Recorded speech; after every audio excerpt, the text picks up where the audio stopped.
Radio M Göteborg. 103,1 FM stereo. 100% bosansko-hercegovački proizvod. Radio M. I došlo je vrijeme da razgovaramo sa našim današnjim gostom, to je dr. Semir Osmanagić, koji će biti naš gost do 17 sati. Zahvaljujem, Mirza. Drago mi da sam ponovo u Göteborgu, evo prvi put kod tebe, jedanput smo se kratko sreli na intervju i to gdje? U Sarajevu. Radio Ba. Od tada je prošlo nekih možda 15-16 godina. Dakle, 5-6 puta sam bio u Švedskoj na turnejama predstavljajući naš projekt otkrića bosanskih piramida i obišao sam većinu švedskih većih gradova, dakle od Štokholma, glavnog grada, preko Göteborga, drugog po veličini, Malme, treći po veličini, Uppsala, četvrti po veličini, zatim Örebro, Norrköping, Jönköping, Kalmar, drugim riječima prošpartao sam ovaj središnji i južni dio Švedske. Dobro poznajem i dobro mogu da pratim šta se dešava u zadnjih 20 godina u Švedskoj. Nažalost moram istaći jednu stvar. Prije 15, 18, 10, 12 godina, mada Švedska je poznata kao hladna zemlja, ljudi su malo uzdržani, ali na mojim predavanjima mogu sam da primijetim vedrinu, entuzijazam. Ljudi su bili prezadovoljni kad su čuli o našem otkriću, o Bosni, o lijepim, pozitivnim stvarima. Danas su to i dalje isti ili neki slični ljudi, ali je atmosfera kod njih drugačija.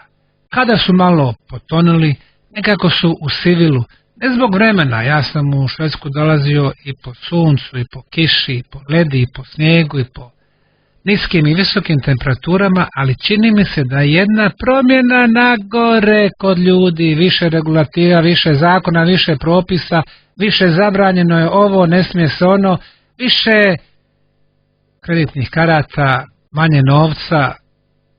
Bio sam šokiran kad sam vidio, ja ponesem svoje knjige na prodaju, da ljudi mogu da saznaju malo više. Nekada se normalno kupovalo za švedske krune, danas od 10 zainteresovanih 9 nema niti jedne krune u svom novčaniku. A i onaj 10 ima slučajno, ne zna ni on kako ih ima. Stvari se mijenjaju, novce više ne možete platiti ni u barovima, ni u restoranima, ni u prodavnicama, ni u hotelima, ni na aerodromima. Nekad se govorilo cash is king, novac je kralj, vremena su se promijenila, toga kralja više nema, puno je manje sloboda, ali to su već neke druge teme. Da se vratimo ono zbog čega sam danas ovdje, a to je moje predavanje u Göteborgu.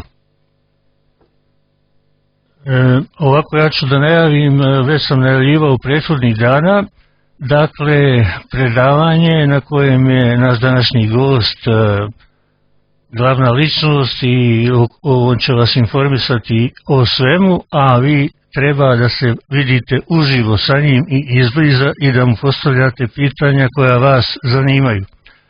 Kao što sam već najavljivao, predavanje je u posljednji moment promijenilo sredinu gdje će se održati i dakle održat će se u Partilama, u biblioteci i tamo se nalazi jedna prostorija koja se zove Kultur Room. Dakle, tu će se održati predavanje sa početkom u 18 sati danas. A evo ja ću da postavim prvo pitanje Semiru danas. Radi se o njegovoj dolini, piramida i tunela, ravne. A pitanje bi glasilo u kojoj fazi se sada nalazi tvoj projekat i šta je to što možemo očekivati u najskorije vrijeme? Odlično, zahvaljujem. Tako, čuli ste, imate još manje od 3 sata da dođete u Dom kulture ili u kulturnu sobu u Partilama u njihovoj biblioteci, dakle u 18 sati danas. Vidiš, već 4 decenije ja se bavim piramidama, megalitnim lokacijama širom svijeta. Ja sam doktorirao na piramidama Maja u Centralnoj Americi, dakle Meksiko, Guatemala, Honduras, Salvador, Belize, Kasnije sam proširio istraživanja na sve zemlje sa piramidama, Peru, Bolivija, Kina, Indonezija, Kambodža, Egipat naravno, Sudan, Kanari, Mauricius, Sjedinjene Američke Države, Italija, Španija, Australija. Drugim riječima, piramide nisu građene samo u Egiptu i Meksiku, kako nas krivo uče u školama, već na svih 6 kontinenata. I što je još važnije, piramide, a osobito one u Egiptu, nisu služile kao grobnice faraona, jer niti u jednoj od 155 piramida mumije nisu pronađene, već je svrha nešto drugo. A to smo mi u Bosni prvi u svijetu i potvrdili. Piramide u Bosni i Hercegovini projektom traju već od aprila 2005. godine. Dakle, 19 punih godina. Dokazali smo postojanje 6 piramida, koje smo nazvali piramidama Sunca, Mjeseca, Zmaja, Zemlje, Ljubavi i 6. piramidom. Otkrili ogromnu mrežu podzemnih tunela. Do sada smo otkrili ulaze u 7 takvih tunela, koje smo nazvali ravne tuneli, ravne 2, 3, 4, 5, 6 i KTK tuneli. Mi smo otkrili oko 3,5 km tih tunela, očistili ih, postavili drvene podgrode za sigurnost, tako da smo omogućili turistima da ih posjećuju, a pretpostavljamo da je originalno bilo barem 100 km prahistorijskih podzemnih tunela u Visočkoj dolini, i to na nekoliko nivoa.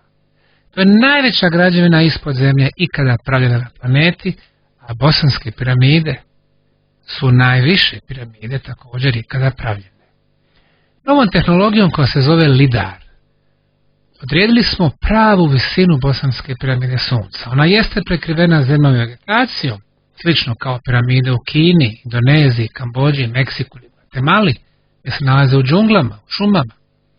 Ali uspjeli smo ovom tehnologijom, riječ je o laserskim mašinama, avionom prelazite preko piramida, ispuštate laserske zrake, oni udaraju u tlo, tako da znamo tačno obrise piramide Sunca. Ona je visoka 368 metara.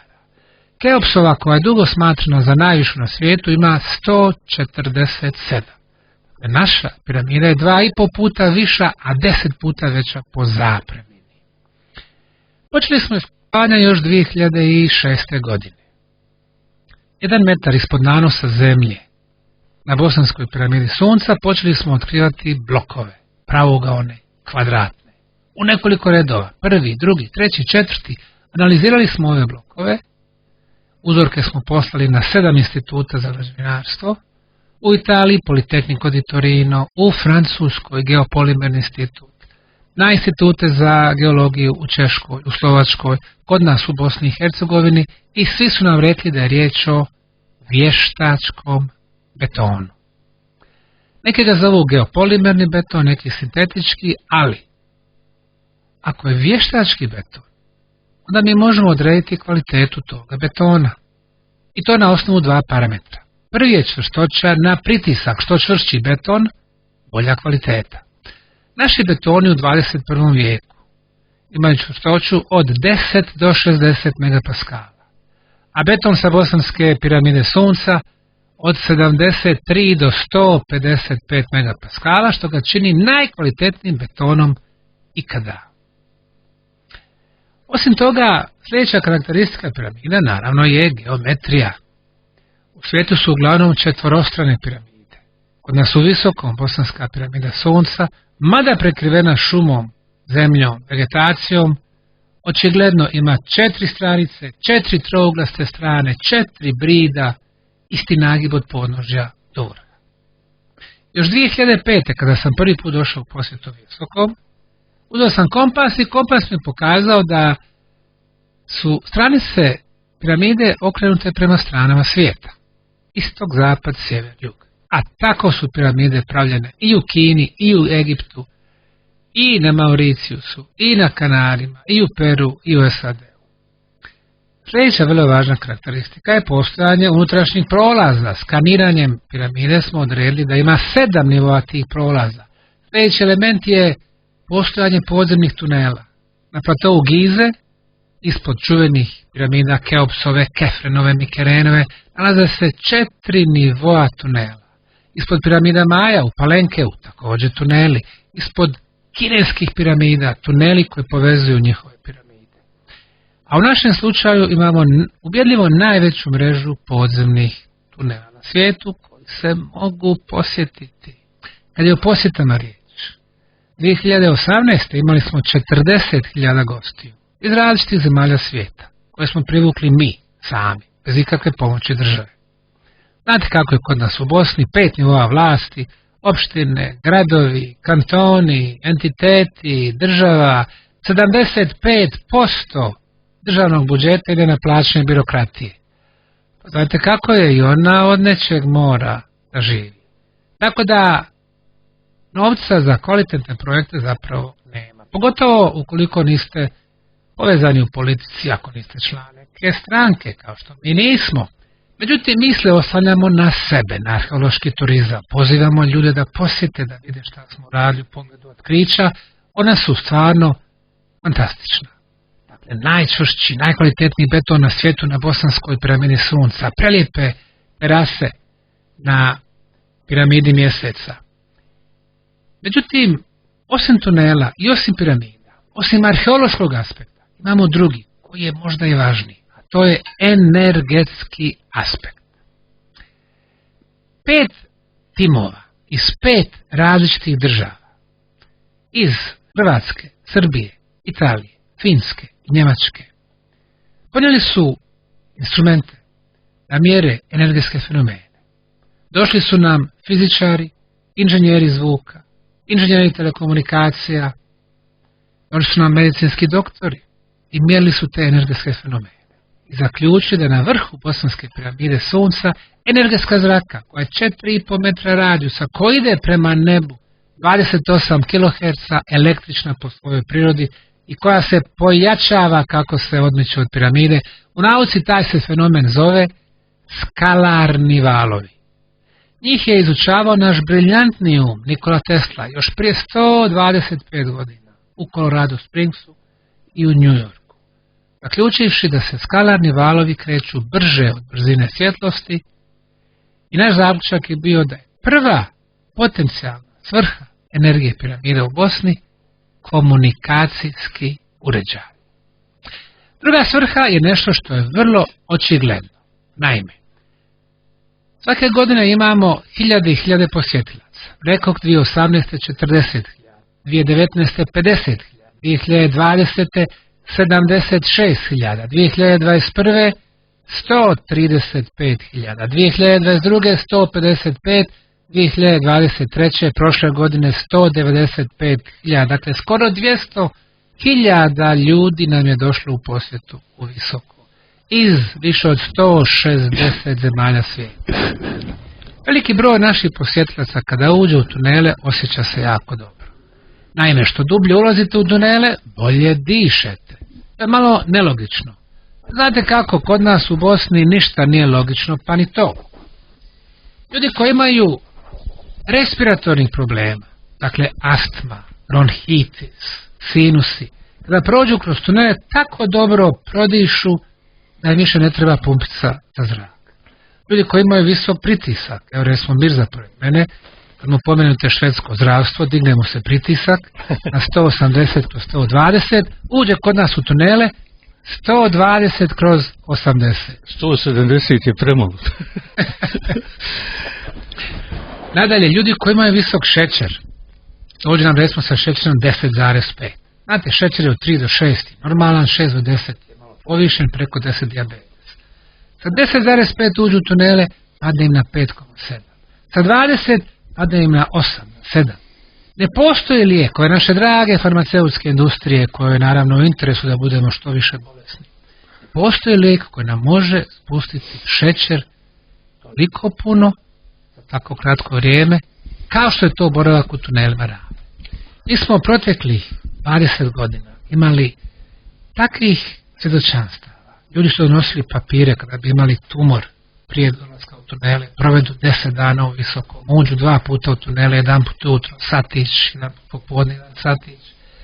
Kada se vrate natrag kod svojih doktora, imaju revolucionarno unapređenje zdravstvenog stanja. Drugim riječima, tuneli imaju ljekoviti karakter. Kako je to moguće? Ljudi ulaze u pećine pa opet ne ozdrave. Kod nas uđu u tunele i bude im puno bolje. Mi uvijek kažemo mi se ne bavimo liječenjem. Mi ne dajemo zdravstvene garancije, ali ono što mi radimo mi mjerimo. Mi koristimo naučne instrumente. Pogledajte šta smo izmjerili. Vrlo kratko. 10 elemenata. Prvih 5 je odsustvo svih loših zračenja. Evo nas živimo ovdje na površini planete Zemlje. Kad su lijepi dani, ne kao ovako sumorni, oblačni u Švedskoj preko zime, nego kad su lijepi, recimo vedri, sunčani dani tokom ljeta, proljeća, pogledamo nebo plavo, sunce, navečer nebo ponovo vedro, prepuno zvijezda i mjeseca. Ima onaj vic Mirza kad mu kaže Fati, Fato, mjesec, zvijezda, romantika, sad ne smijem dalje, pošto me slušaju najmlađi.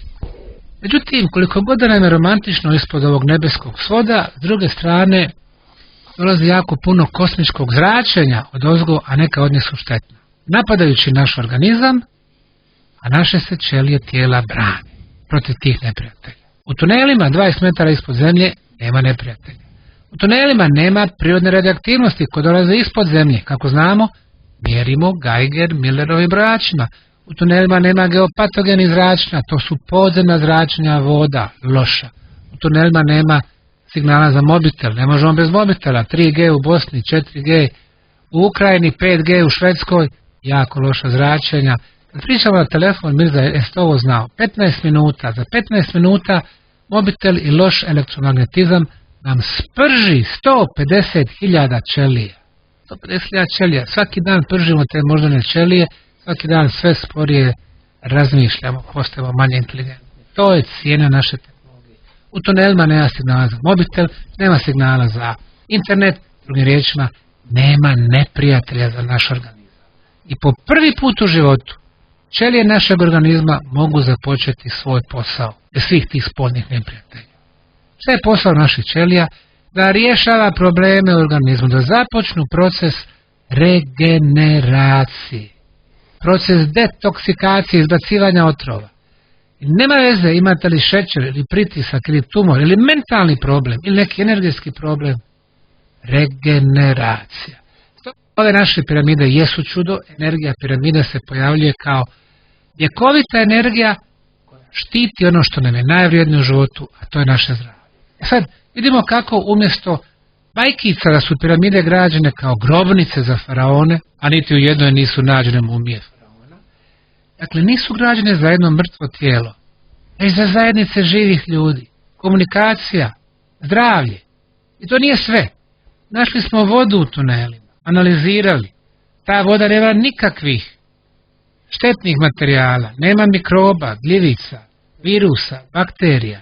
U našoj gradskoj vodi imamo klor, da bi ubili te gljivice, viruse i bakterije. Ali klor je otrov, mi pijemo otrov. U našoj gradskoj vodi imamo ostatke teških metala, jer voda ide kroz metalne cijevi, pa ih otapa. U našoj gradskoj vodi imamo plastike. Zašto? Prolazi kroz plastične cijevi u našim kuhinjama. Voda koju mi pijemo je energetski mrtva. Voda iz tunela je tretirana, energetski živa. Slikali smo čak i molekularnu strukturu. Pokojni japanski stručnjak, dr. Masaru Emoto, prije 10 godina nam je uslikao, ima strukturu heksagona, šestogonika, drugim riječima, energija piramida služi i za unapređenje molekularne strukture vode, hrane, imuniteta, poboljšanje krvi, razvoj duhovnih čula, čišćenje atmosfere. Dakle, dokazali smo da treba zaboraviti onaj prošli narativ o piramidama kao grobnicama. Piramide su građene za zajednice živih ljudi. Semire, možemo li samo sad na par pitanja koje su naši slušalci postavili onako unaprijed? Opa, imamo pitanja, hajmo. Dakle, Anunnaki. Civilizacija Anunnakija smatra se, koliko ja znam, ispravim me naravno, jednom od prvih ima raznih tumačenja, ima raznih u najpoznatijim svjetskim enciklopedijima pogrešnih tumačenja, kao što je recimo Britanika. Smatra se da su oni izvršili promjenu DNK kod ljudskih organizama da bi sebi stvorili navodno radnu snagu da radi u njihovim tunelima. Navodno njima je iz određenih razloga tehnološki trebalo zlato, bio je manjak radne snage, ljudi su bili manje snažni nego što su u današnje vrijeme, tako da su oni genetskom manipulacijom, to je ono što nam nude, izvršili promjenu njihovih DNK i oni su postali visoči, snažniji i jači kao njihovi radnici, robovi, sluge. Snimljen je i film o Anunnakijima koji je volšebno odjednom kada je trebao da bude prikazan premjerno zabranjen, nestao, nema ga, niko ne zna gdje je, niko ne zna šta je i šta se dogodilo i zbog čega. Pošto ja znam da si ti mnogo više uključen u te stvari, pa bi te zamolio za tvoje mišljenje i komentar. Prvo pitanje pa u glavu, Anunnaki. Nema mnogo veze sa bosanskim piramidama, ili možda ima.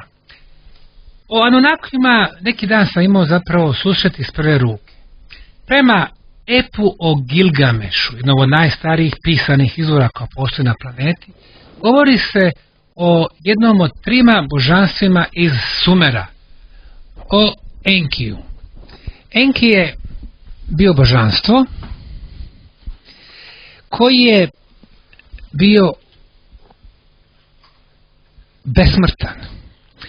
Kažu da je Enki živio u raju na zemlji, da su oko njega bili potoci svježe izvorske vode, da je svuda bilo zelenilo, da su bile aleje i aleje palmi, da životinje, one zvijeri, nisu napadale druge, manje životinje, da su ljudi, muškarci i žene, živjeli život bez boli i da nisu nikada umirali. Gdje je ta tajanstvena zemlja, taj raj na zemlji ili na engleskom Garden of Eden?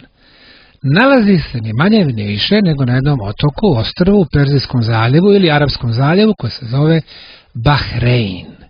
Bahrein je danas jedna mala otočka zemlja, ima 1,5 milijuna ljudi i zbilja to je jedina zemlja u onom kraju Srednjeg istoka, dakle Saudijska Arabije, Kuvajta, Katara, Emirata, pa i Omana, gdje su na sve strane vodeni izvori koji dolaze iz zemlje. Naravno sve se promijenilo, klima, pomjeranja tla, ušla je voda, napravila Perzijski zaljev, ali čini se da je nekada tu postojala jedna rajska zemlja.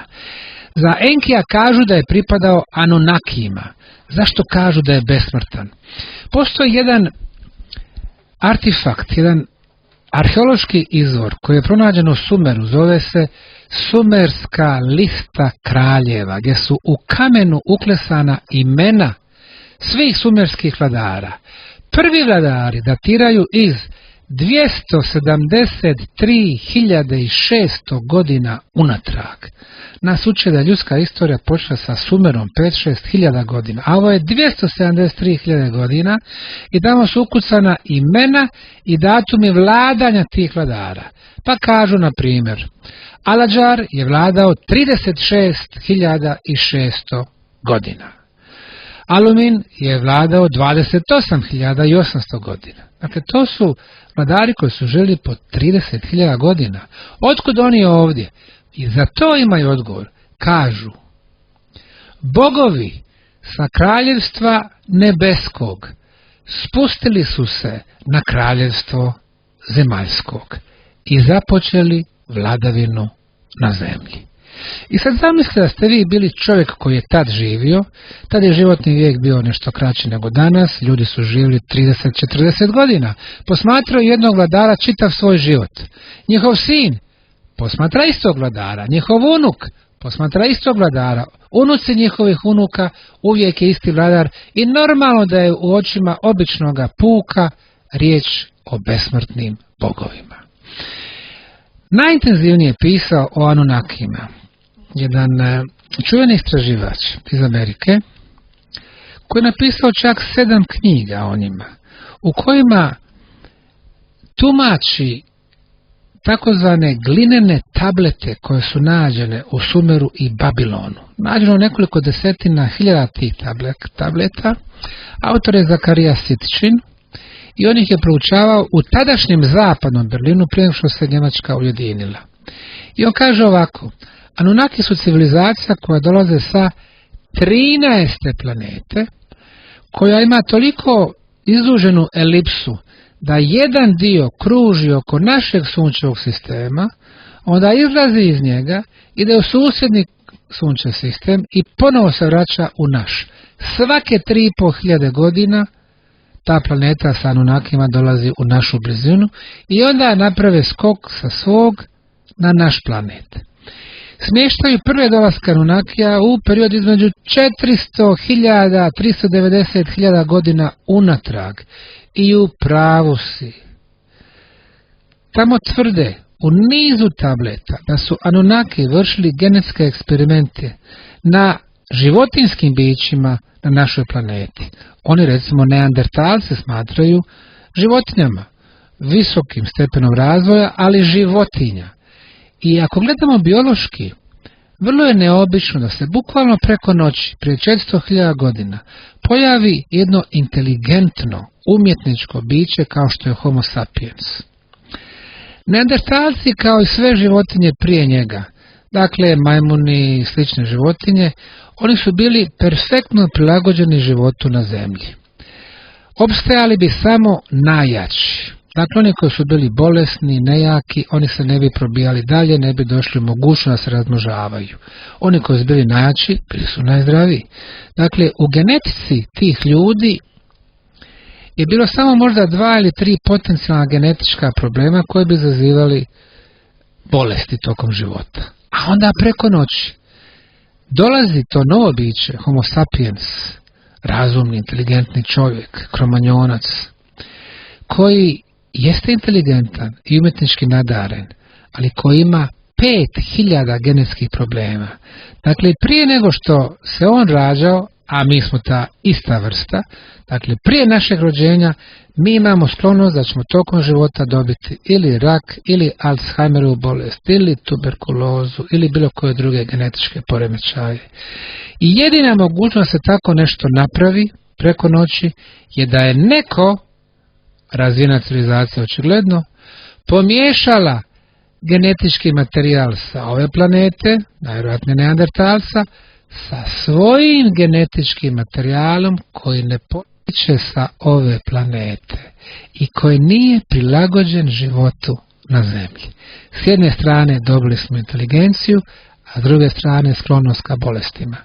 Sad, da li je to istina ili nije, ja vam govorim izvore koje sam čitao. Zakarija Sitchin je vrlo ugledan čovjek koji je znao da protumači te sumerske glinene tablete i nikoga zbilja nije opovrgao, ali ga, pošto ga pominju i u epu o Gilgamešu, očigledno da negdje u našim genima živi sjećanje na ta božanska bića. Ne sa B, Bog, velikim B, nego sa malim b. Dakle, na bića koja su očigledno bila superiornija u odnosu na nas.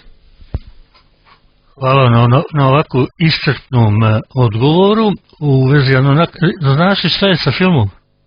Ne znam šta je s filmom, međutim, pošto su mi ove godine u našem prelijepom parku Ravne 2 u Visokom, pored tunela, tamo smo od močvare, ja sam potrošio svoju ušteđevinu iz Houstona, Teksasa, 100.000 kvadrata, napravio najljepši park u Europi.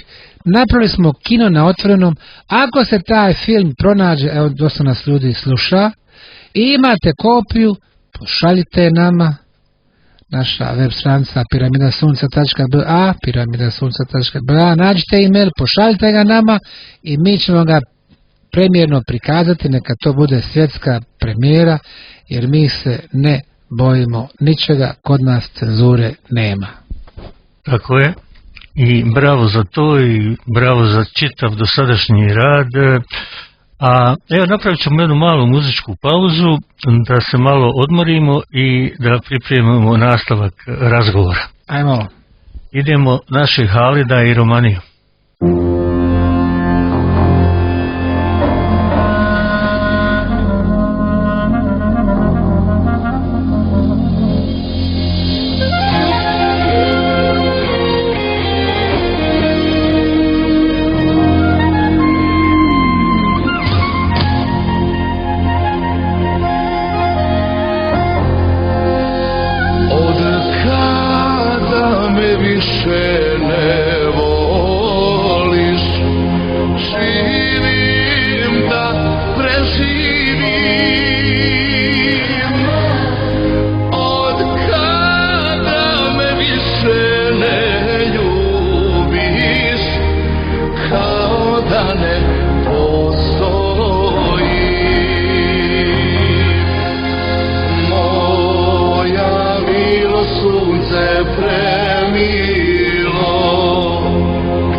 jedan težak izvora.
Evo sada ćemo nastaviti naš razgovor sa našim današnjim gostom, doktorom Semirom Osmanagićem. Nešto što mene interesuje, ne znam da li znaš, ali eto ja ću da pitam, znam da znaš dosta i jako mnogo u stvari. Kineske piramide, kažu da ih ima mnogo, da su manje, ali Kinezi to kriju nešto što kažu kao, da ne govorim onu našu poznatu. Ja sam bio treći stranac koji je posjetio kineske piramide, a prvi koji ih je posjetio najviše. Oni se nalaze u centralnoj kineskoj provinciji Shanxi, kod grada Xi'an. U gradu je institut za arheološka ispitivanja i sa direktorom instituta obišao sam neke, sa drugim arheolozima ostale. Sve njihove piramide prekrivene su zemljom i vegetacijom. U Kini ima oko 250 piramida samo u toj provinciji, od toga 20 velikih, 230 malih. Onih velikih, najvećih, one su ujedno i najstarije. Građene su od dva materijala, od ploča pješčara i od granita, to znači od superiornih materijala. Vrijeme gradnje 12.500 godina unatrag i one potpuno redefinišu istoriju toga dijela Azije. Onih 230 manjih građene su od cigle od blata od prije 2300 godina do prije 1000 godina i njihova gradnja je počela za vrijeme imperatora Čina. Za njega se smatra da je i začetnik moderne kineske države, ujedinio je 7 kineskih provincija u krvi, započeo gradnju velikog kineskog zida i započeo jednu monetu, jednu valutu za čitavu zemlju. Sada, njega slave kao osnivača kineske države. A prve piramide su građene 10.000 godina ranije. Kada je kineski arheolog imao predavanje na jednoj konferenciji u Japanu 1967. rekao je da piramide postoje u Kini, da je našao glinene tablete sa nekom vrstom hieroglifskog pisma i da su one stare 12.500 godina. Kad se vratio u Kinu, stavili su ga u mentalnu bolnicu i niko više nije čuo za njega. Zašto? Pa ako je zvanična istorija počela prije 2300 godina, a ove su 10.000 godina starije, onda morate mijenjati istoriju. Godine je 1967. Kineska komunistička partija propisuje sve. Istoriju, ekonomiju, politiku. Kažete nešto što se razlikuje od zvaničnog narativa, ne provedete se dobro. Nakon toga su kineske vlasti počeli da sade brzo rastuće borove na tim piramidama. I ti borovi, odnosno četinari, su i danas prisutni, što sam imao prilike da vidim tokom svoje 2 posjete Kini. Razgovarajući sa kineskim arheolozima, pitao sam ih, rekao, koliko sam vidio, neke od manjih piramida ste očistili, ušli ste unutra u prostorije, našli ste artefakte, arheološki materijal, neke su pripadale generalima, princezama, imperatorima, ali šta je sa ovim najvećim, koji su građene od superiornog materijala, od granitnih blokova? Oni su rekli da kineska vlast im ne da dozvolu za istraživanje i rekli su nećete dobiti još jednu generaciju, još 30